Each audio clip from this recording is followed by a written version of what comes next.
Welcome to Philanthropy SA.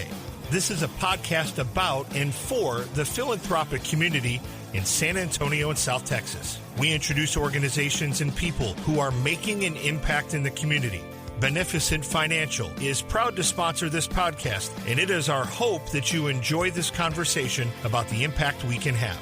The goal is to edify and inspire. Now please join our host, Dan Rebman. Hi, welcome to Philanthropy SA. I'm your host, Dan Rebman, and particularly pleased to be joined today by Becca Brune. She is the CEO of the Congregational Collective right here in San Antonio, and we're going to find out all about Congregational Collective, although if you've listened to past episodes, you probably heard a reference when we had David Rogers from the H.E. Butt Foundation talking about it, as this is one of the organizations that they have helped found and support. So both of my regular listeners will know that name, but glad you're here, Becca. Thank you for having me. Absolutely. And we always like to start by talking about what brought people to San Antonio and kind of why you're here, and then what got you into the philanthropic or nonprofit helping others world. Okay. Never say never. So I grew up in Austin. My father, though, was from San Antonio, deep West Side. So we'd come to San Antonio for Easter, Christmas, Thanksgiving, Fiesta. And all growing up, I'm like, I'm never going to live in San Antonio. I'm never going to live there. And so moved from Austin to San Antonio to go to Incarnate Word when it was a college, before it was the university, and graduated and left for New York, right? Went to Syracuse, the Maxwell School, to get my master's in public administration. And then I moved to New York City, and I lived there for 4 years, worked in the world of nonprofits. And my grandmother was ill. She had breast cancer, so came back to San Antonio. And that was about 30 years ago. The rest is history. I bought a house, got married, had kids, and so never say never, because here I am. Never say never. Most of my career actually started in city government, working for the Department of Community Initiatives here in San Antonio, but then just evolved into the world of philanthropy. I worked for United Way for 8 years.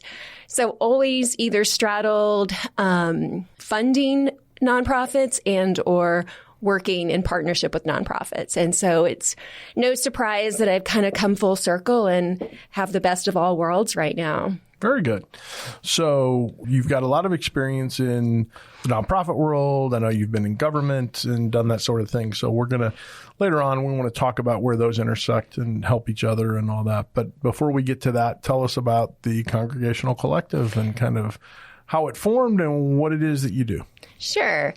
So the Congregational Collective is a newly seeded 501c3 by the H.E. Butt Foundation. The legacy of the Congregational Collective goes far, far back, way before me, starts with Howard Butt. And I know David talked a lot about the legacy and the family and the space of mental health and what it means, and deeply tied to its faith traditions. And so in 2017, the H.E. Butt Foundation, like most things they do, is very intentional, very research-driven, very collaborative in nature, started with a couple of studies. And the studies basically, leaned into this space and said, we know that faith communities, we know that congregations are addressing mental health, but, is that true and to what extent? And so they did a couple of studies. They hired UTSA, they hired the Meadows Mental Health Policy Institute.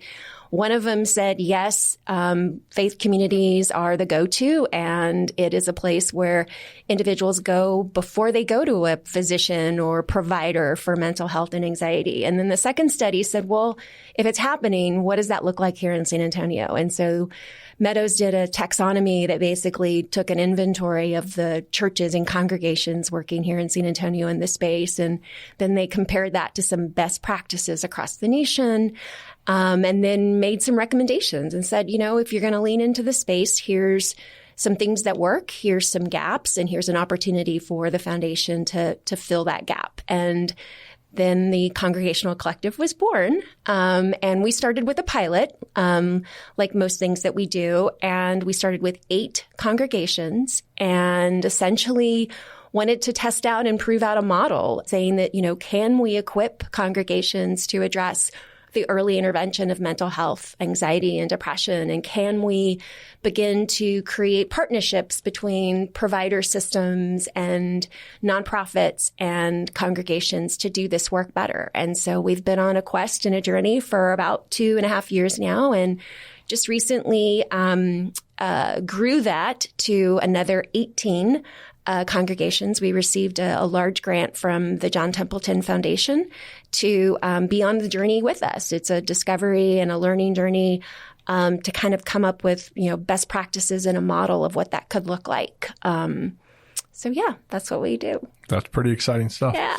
So in the course of getting everything, let's take a couple steps back here and talk about some of the reasons why churches and faith groups are the perfect place to do some of this, and then sometimes where they actually kind of hinder the ability to provide services in that space. Sure. So as you can imagine, churches are oftentimes the broker of trust in community, right? And, we did a survey recently with our 8 congregations, and 80% of them said, I go to my clergy. I go to clergy leadership before I go to a mental health provider. And so they're the gatekeeper to trust. They're oftentimes a safe space. And the other challenge to that too is there's church hurt, right? There's, people who have gone to their clergy and their leadership before and have been told, hey, you don't have a problem. You just don't pray enough. So I think it comes with a mixed bag, right? There's the opportunity that, yes, people lean in and that's where they feel most comfortable to go. But oftentimes people have gone and it's not where they've received help, right? And so in this work, we've really had to address both. A big piece of what we do is we do some foundational training, which helps to address stigma and really takes a congregation where they're at and, helps create awareness, shared understanding, a shared language, a vision, right? A lot of this work is changing the culture of the church to be a safer space, right? A space where everybody can go and receive help. And it's less about leaning in about mental health. It's really well-being, right? It's a combination of how do you lean into what you value? And oftentimes it's your faith. So how do we create this intersection between mental well-being and helping people lean into their faith to be a part of that healing process? And so what is it that you do with the churches to help equip them to be able to help provide these services and identify, what they need to be doing? So one of the things that we do is, like I just shared with you, we do some foundational training. And so essentially each church begins with an assessment. They kind of figure out, okay, where are we at? And then we help them to figure out, well, what does that look like? And so there's a few tools that we use. They're evidence-based and also very much driven by biblical tradition, faith traditions. And so the language resonates, the relevance of talking about mental health and mental well-being. And so we do some foundational training, and that's not just a individual, but each individual or each church has a navigator, and the navigator, we work with them closely to put together a ministry team.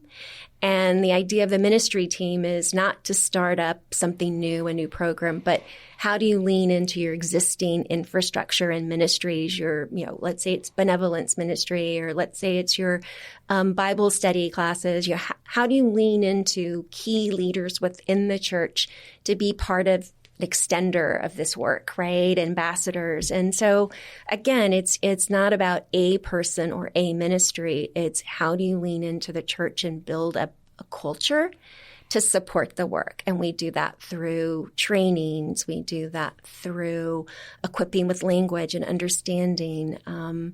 We with the churches that are part of the Templeton Foundation grant, the Tapestry of Care, we have a navigator, and each navigator in each congregation is, we give a stipend. So we give some resources that allow them to be able to do this work. And then they come to a series of monthly meetings. We have a learning circle, a learning community, so that they know they're not alone on the journey. And we're also learning with them, but they're learning together. And that's been magical.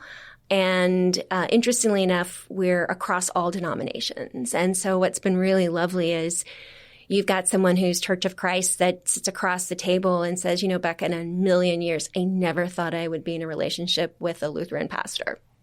And so it's really been wonderful to watch the weaving together of different faith communities and faith traditions to really address mental health at its core. Yeah, and because mental health knows no boundaries that way. None. So when I'm involved in some other projects, and the notion of ecumenical type, projects is something that appeals to me a great deal.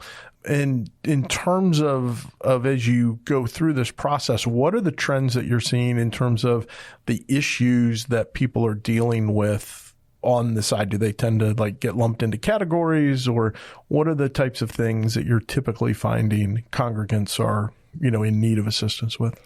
So it's really interesting. The lane or the space, so to speak, that we're in is around early intervention and prevention. And what we found across the board is we spend a lot of time trying to unpack, because I think everybody is prone, we're all prone as a society, as a delivery system, to address crisis. And so it's been really interesting to help reframe the issue that let's not wait until it's a crisis. Let's start with early intervention. And that looks different. That could just be companionship. That could be learning how to lean into somebody and say, you're having an upside down day. How do I have a conversation with you to identify what that critical risk factor is, right? And how do I just walk with you for a week or 2 weeks to upside your day, right? As opposed to, hey, I don't know what to say. I don't know how to say it. I'm not going to say anything, right? And then it just evolves into this state of crisis, whereas what we're really trying to help people do is companion with each other. How do you have conversations? How do you listen differently, right? And so I know that sounds really simple, but I just think as a society, we're so conditioned to focus on the crisis and not really focus on what's the critical risk factor that's creating, a bad day for someone. Maybe you put your parent in hospice. Maybe, your husband lost his job. Your kid's acting up in school.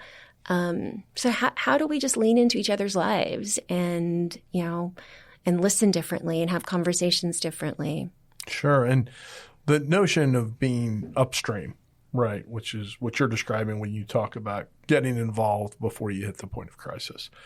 We know how much more efficiently services can be provided at a much lower cost, and just that the nature of why it's so important to go upstream. And again, I've had multiple guests in multiple areas of providing services that that's a recurring theme that you just hear over and over and over again. The question then becomes, when is it okay to say to somebody, hey, do you need somebody to talk to? Or kind of what's, when you're seeing some of those early warning signs, how do you do that without causing them to say, oh, what? I'm no, I'm not. I don't need that. I'm okay. Yeah. So one of two things to that question. One is I just want to reassure everyone that part of what we also do in the training is the PHQ-2 and train on the PHQ-2 and the PHQ-9, which is it's a health questionnaire, right, where someone kind of self-identifies, right, by answering a list of questions. So in some ways you're helping them to self-diagnose, right, and depending on where they score on that, it does a couple of things. It allows the navigator the safe space to say, hey, you know what, this is beyond my ability, which is why we have created these relationships with provider networks and community, because we do want to make sure that person is seen by the right person at the right time. But it also gives the reassurance for the navigator that they're not out in front of their skis, right? this is within their ability to have conversation and navigate with someone. And so what we do is we train on tools so that we are prepared to ask the right questions, listen differently, have resources to be able to help an individual address some of those critical needs. So it really is, one, being much more attuned to be able to identify early warning signs. And then two, if this is beyond that navigator's ability, they are able to send them to the right provider. Got it. So let's talk about that a little bit. What are the resources that are available? Because I'm sure congregations are probably saying, well, we'd love to get involved in this and help with this, but we don't have professionals in this space and that type of thing. What do you help provide those types of resources to the congregations that are involved in this? So a big piece of what we do is help connect the dots, right, and create awareness of those resources that exist in community. And I think that's been one of the most striking things in this work that I think has surprised me the most, just because most of my work has been in the world of nonprofits, whether that's operating in trenches with them and or funding them. I made an assumption that most people know what services are available, what initiatives this city offers. And it's been so apparent to me that churches and faith communities are very disconnected from those resources. And so a couple of things happen. Either in absence of knowing the resources exist, faith communities have leaned in and they've created their own infrastructure to address the problem, and or have just simply begun to network between themselves to create solutions. And so one of the things that we've been very intentional about doing is creating learning opportunities and bringing together either panels of nonprofits or system providers to get in front of our churches to, one, share with them the information around their services, but two, it's been so amazing to see system providers look at an audience of 50 to 80 congregations and say, wow, you guys are a critical mass. I realize I can't do this work without you in community. And so it's been this really beautiful bridging of the ecosystem, so to speak, right? And I don't know that we set out as that as part of the intended consequence. It's just been this lovely thing that's transformed, right? Mm-hmm. How community connects with each other to address mental well-being. Yeah, so a little happy accident there.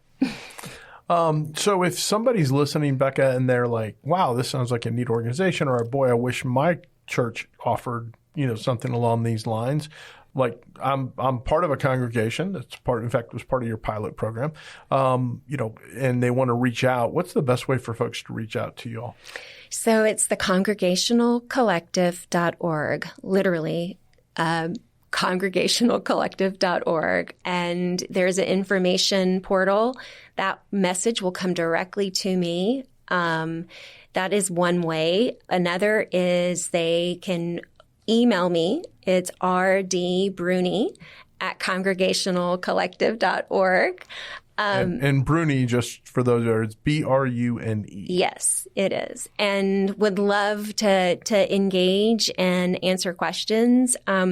We have a couple of things. We've got a couple of tiers. We work very intentionally with 18 congregations that are part of this Templeton Foundation Tapestry of Care initiative. But there are other opportunities for congregations or churches to engage in our trainings, and they're free of charge. We have a series of trainings that we offer. Spiritual first aid is one. We offer a sanctuary. We offer companionship. So quarterly, usually 4 times a year, we'll have trainings, and we have anywhere from 50. We had a recent one where we had 82 people. But it's been great, and there's opportunities to plug in no matter what congregation you are or kind of where you're at in this journey, even if it's just to have a conversation and maybe begin to explore.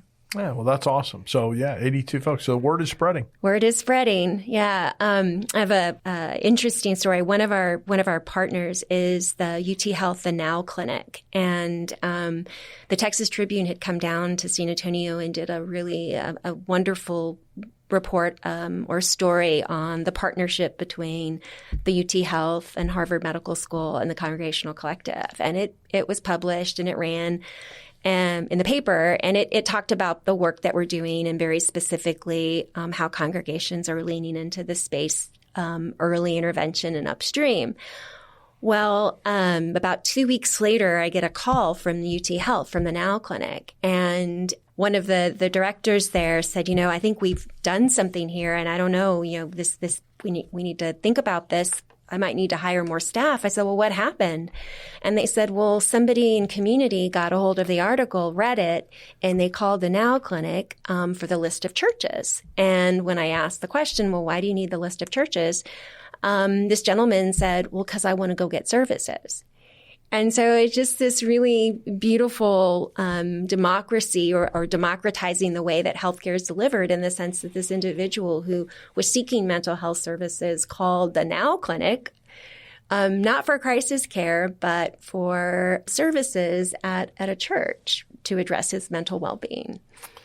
That's exactly what you're looking to do. Yep. I'm sure you have people who ask, well, why are you limiting what you're doing to work within the faith community and that type of thing?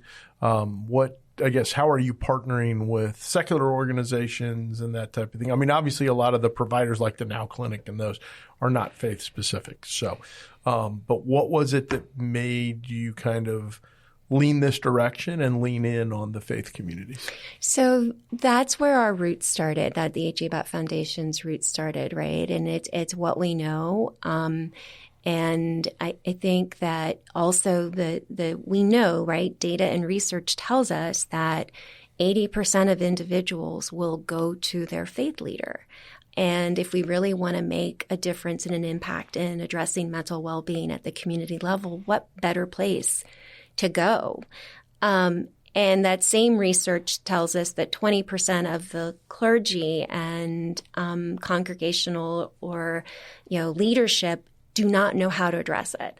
And so it's kind of the perfect storm, right? There's a critical mass where people are going to seek help for mental well-being, but that same critical mass doesn't know and is not equipped to be able to address it effectively. And so it's a great opportunity to lean into that space and help communities address a very important issue, right? Before it becomes a crisis, before it goes into the jail system or the emergency room. Yeah, again, that upstream notion is so critical on so many of these different issues. Would I be correct in saying that if somebody is interested in this, they could get a list of the congregations that you support on your website, so they could reach out directly to them if need be, correct? Yes. Many of the congregations that we work with are standing up ministry teams and initiatives that have a variety of different services. They actually have classes, co-hosting classes together. So yes, and they all look different. I mean, I think the best way to do it also is if they want to reach out to us, we can help navigate them too. And what would your message be to somebody who kind of feels like they're not sure that they've got an issue, but they just know something's not quite right? Yeah. I think that is the first place that you start, right? The very sense that something's not quite right, is this, yourself better than anybody else. And I think, leaning out and leaning to your support network, a friend, a family member.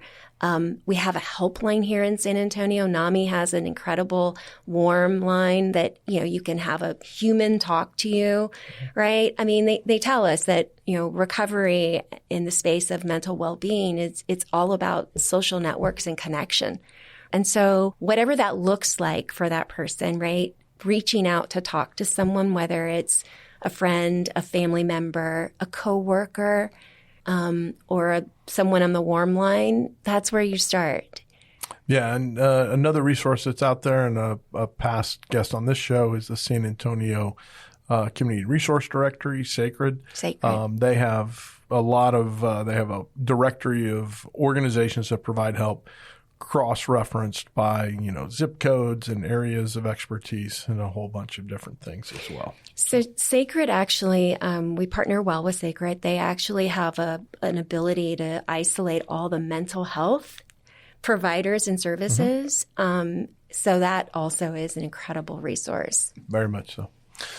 So what did we not – well, let me take a step back and just talk about – you mentioned collaboration, and obviously you've, mentioned other organizations that you work with and that type of thing, and kind of talk a little bit about, how you're able to come together with organizations to provide services and not like step on each other's toes and feel like it's a, competitive situation or that type of thing. Yeah. So that's been one of the exciting pieces of this work is this watching the relationships form between congregations, churches, and nonprofit providers.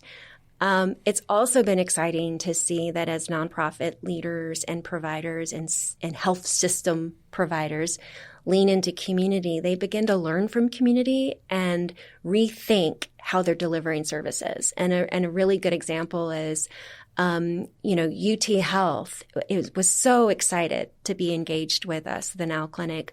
They're like, Becca, we've always wanted to work with faith communities. We just didn't know how to. And so it's been wonderful to kind of build this bridge. And they have a couple of trainings that we lean into them and they provide for us. And they've modified those based on the fact that they're learning to do this work differently. Harvard Medical School, who would have thought, right? Harvard provides some of the training and, my counterpart at Harvard's like, hey, yeah, we've only ever done this virtually. I'm like, well, that's not going to work in South Texas.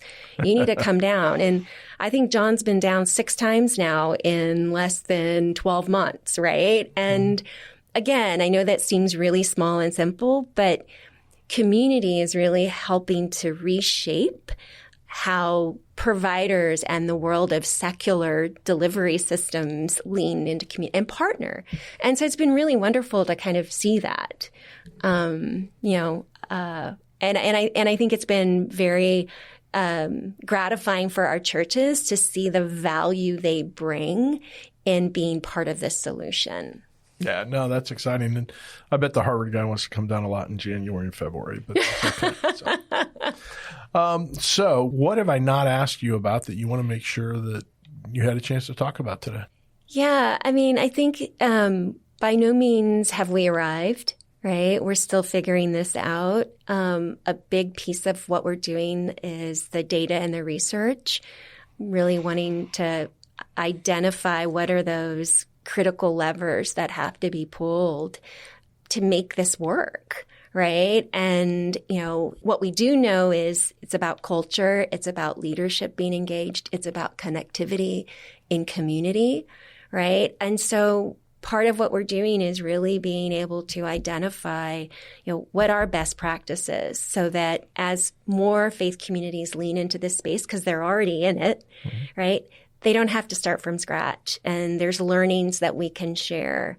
And also just begin to be able to show the value that congregations and churches bring into this space as part of the delivery system, right? And so that is the exciting part. I know that's the part that excites me, is to be able to see congregations as a focal point of that, and being able to leverage, obviously, their relationships with their congregants, but also the sense of community and that type of thing that you get within there. So that's certainly, just from a personal aspect, the thing that excites me probably the most about what you're doing. And then, of course, we know of the great need for these services. We know that mental health is an issue of great concern in terms of one of the biggest needs that remains unmet within social services in general, and so many of the other types of things that pop up, homelessness, incarceration, those types of things can get traced back to a mental health state or a mental health need that has not been met. I use this example a lot.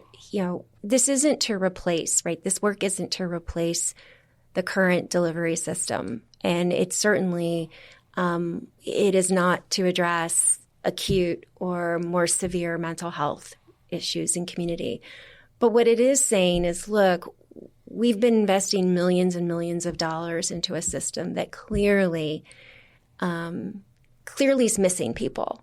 And so what this is just suggesting is, let's try something different. Let's innovate something different and see if it works, right? This is not an either or. It's really stepping in with an and proposition to say, how do we lean into community to figure out how to do this work differently? Let's just give it a try, right? And, I think we're onto something. And we're just looking to be able to be part of this solution and do it in such a way that it's not about leaving your faith at the door, but, it's your faith and mental well-being, not one or the other, if that makes sense. Absolutely. Well, we're certainly supporting you and hoping that the results continue to be good here. And then when, every congregation in the country has this, then you've expanded into every market in the U.S., then you can just remember us and you can come back and be on the podcast again. Okay. So on behalf of Philanthropy SA, I want to thank Becca Brune, the CEO of the Congregational Collective, for being our guest today. Thank you so much. And I just want to remind everybody to do well so you can do good. Thank you for joining us at Philanthropy SA. We hope you found something to inspire you during today's conversation. If you know organizations and people who are making an impact in the community, we would love to hear about it. Until next time, do well so you can do good.